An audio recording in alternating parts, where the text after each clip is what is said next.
आर्यन पागलों की तरह स्कूल के गेट पर पहुंचता है। उसकी आंखों में दहशत है।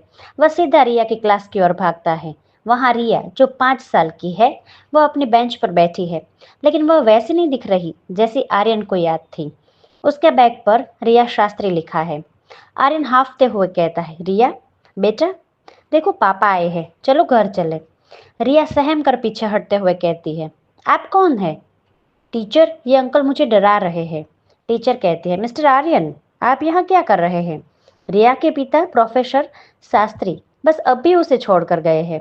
आप तो हमारे कॉलेज के प्रोफेसर हैं। रिया से आपका क्या रिश्ता? आर्यन सन रह जाता है। समय की धारा, टाइमलाइन बदलने की वजह से प्रोफेसर शास्त्री अब विलन नहीं बल्कि रिया के पिता बन चुके हैं। आर्यन की अपनी बेटी अब उसके लिए वह पराई हो चुकी है। आर्यन घर पहुंचता है। ईशा हॉल में बैठी है, लेकिन वह रो रही है। दीवार पर लगी उनकी शादी की तस्वीरें बदल चुकी है। उन तस्वीरों में आर्यन के चेहरे की जगह प्रोफेसर शास्त्री का चेहरा है। ईशा सिसकते हुए कहती है, आर्यन, तुम यहाँ क्यों आए हो? मेरा और शास्त्री जी का तलाक हो चुका है, इसका मतलब ये नहीं कि तुम हमारे घर में जब चाहे चले आओ। आर्यन कहता है, ईशा, तुम क्या कर रही हो? मैं तुम्हारा पति हूँ। हम 7 साल से साथ हैं। ईशा कहती है, पागल हो गए हो क्या? तुम मेरे कॉलेज के कलीग हो। तुमने हमेशा मेरी और शास्त्री जी की मदद की, लेकिन तुम मेरे पति कभी नहीं थे। आर्यन को समझ आता है कि काल चक्र को रीप्रोग्राम करने की कीमत उसे अपना अस्तित्व देकर खोनी पड़ी है। इस नई दुनिया में वह सिर्फ एक अकेला प्रोफेसर है। आर्यन गुस्से में प्रोफेसर शास्त्री के कैबिन में घुसता है। शास्त्री वहां बैठे हैं, बिल्कुल स्वस्थ और साधारण इंसान की तरह। उसके पास कोई मशीन या रोबोटिक अंग नहीं है। शास्त्री शांति से कहता है, आओ आर्यन, बैठो। मुझे पता था तुम आओगे।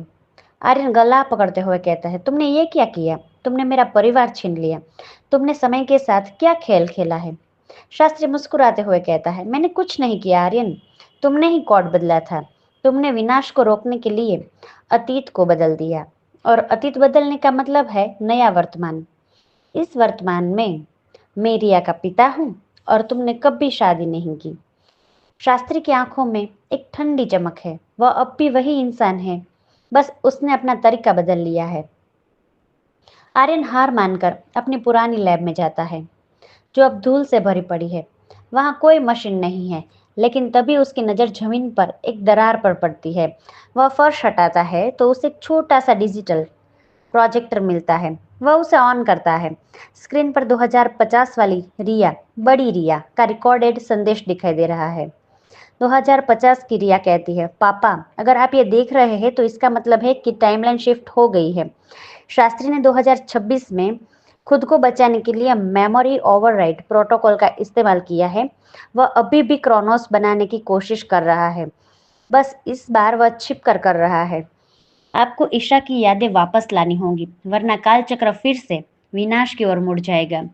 आर्यन ईशा के पास पार्क में जाता है, जहां वह रिया के साथ बैठी है। वह चुपचाप ईशा के पास जाकर वही धुन गुनगुनाता है जो वह अक्सर ईशा को खुश करने के लिए गाता रहता था। समय की समंदर में लहरें जहां मिलती है। ईशा अचानक रुक जाती है। उसके शरीर में तेज दर्द होता है। उसे धुंधली तस्वीरें दिखने लगती है, शादी का मंडप, रिया का जन्म और वो नीला क्रिस्टल।